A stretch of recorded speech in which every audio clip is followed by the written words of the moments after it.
அனைவருக்கும் வணக்கம். நான் ருத்ரஹலி மதுரையிலிருந்து. நம்ம வாழ்வியல் தாந்திரிக பரிகாரம் அப்படிங்கிற ஒரு தொடர் பதிவாக கொடுத்துருக்கேன். இது நேற்று வரைக்கும் நேற்று மேச லக்கணத்தை கொடுத்தேன். இன்னைக்கு ரிஷப லக்கணத்தை கொடுக்குறேன். ரிஷப லக்கணம் இருக்கணும், ராசி கிடையாது. அதை கரெக்டாக பார்த்துக்குங்க. ராசிக்கு இது வேலை செய்யாது. எப்பயுமே ராசிக்கு எதுவுமே வேலை செய்யாது. சரிங்களா? அன்றாட நிகழ்வு அப்போ என்ன செய்யுங்கிறது ராசியோட நிகழ்வு.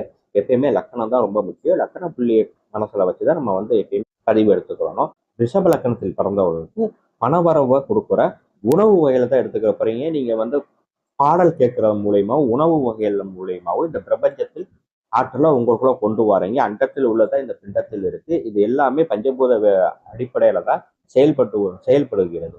இதை நீங்க புரிஞ்சுக்கிறணும். சரிங்களா? என்னடா எதாவது சாப்பிட்டா சரியாயிரும், எப்பயும் சாப்பிட்றதானே, பாட்டு கேட்டா சரியாயிருமா? நிச்சயம் சரியாகும்.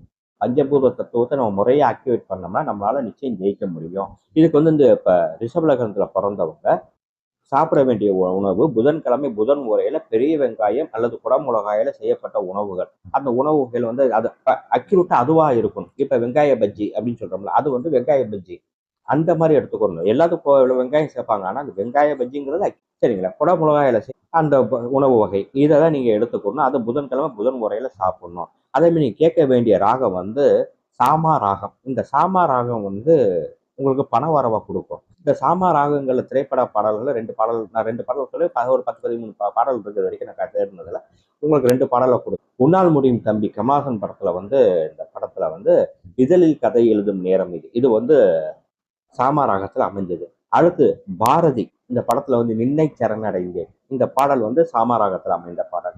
இந்த பாடலை நீ ஹெட்போன் போட்டு மனசார அப்படியே அந்த புதன் உரையில அல்லது பிரம்ம முகூர்த்தத்தில் நீங்க உட்கார்ந்து மனசார இந்த பாட்டை கேட்டு பாருங்க. நிச்சயம் மனசுக்கு ஒரு தெளிவு கிடைக்கும். இதெல்லாம் சாத்தியக்கூறா, இதெல்லாம் நடக்குமா? நிச்சயம் நடக்கும். ஏன்னா அண்டத்தில் உள்ளதா இந்த பிண்டத்தில் உள்ளது. இந்த உலகமே பிரபஞ்சத்தினால்தான் இந்த பூமியை இயங்குகிறது. பஞ்சபூத தத்துவத்தின் அடிப்படையில் தான் இயங்குகிறது. ஸோ அந்த பஞ்சபூத தத்துவத்தை நீங்க முறையை ஆக்டிவேட் பண்ணியில எல்லாரும் ஜெயிக்கலாம். நிச்சயம் வாய்ப்பு உண்டு. நம்பிக்கை தான் வாழ்க்கை. செஞ்சு பாருங்க. உங்களுக்கு நான் எந்த பொருள் செலவும் பண்ண சொல்லலை, உங்களை அலைய சொல்லலை, எதுவுமே பண்ண சொல்லலை. நான் சொல்ற நேரத்தில் இதை செய்யுங்க. நிச்சயம் பலன் கிடைக்கும். மீண்டும் நான் வீடியோவை அனைவருக்கும் ஷேர் செய்யுங்க, சப்ஸ்கிரைப் செய்யுங்க, லைக் செய்யுங்க. நன்றி, வணக்கம்.